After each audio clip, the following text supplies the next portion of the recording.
Hi everyone, welcome back. My name is Marissa. I'm a peer educator at the Student Wellness Center, and welcome to our last day of talking about boundaries. So sad. We're going to talk today about some tips for setting boundaries, both with others and yourself. So we kind of talked about this specific to Election Day, and we also talked about some boundary basics, but we're just going to talk about some tips to actually set those boundaries. So the first tip is way easier said than done, which is learning to say no to people in our lives, or even no to ourselves if we have a lot of schoolwork and we feel pressure to keep working all throughout the day.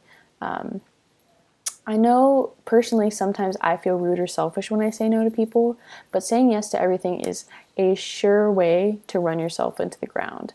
A certain amount of selfishness is necessary to establish healthy boundaries and to avoid burnout or exhaustion, whether that be in our personal life or in work or in school.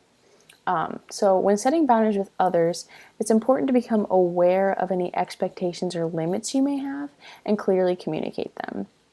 So if I expect my partner to do the dishes, for example, after I cook, but I never communicate that to him, I may get angry at him for something that he didn't even know I expected. Similarly, if, for example, I'm uncomfortable with my mom calling me out of nowhere, but I don't tell her that, resentment may build up on my end that she's unaware of.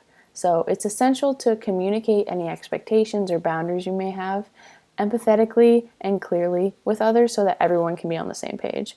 Most of the time, our loved ones want to make us happy and would hate to know that we're upset. So they probably want you to tell them these things as long as you don't attack them or do it in a rude way.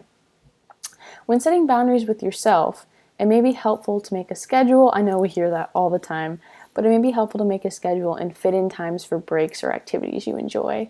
You're not a machine, and you should set boundaries with jobs and school to avoid working yourself to the point of exhaustion. If you ever feel guilty about taking a break, remind yourself that your personal health is more important than the work that you do. Your personal health is more important than the work that you do.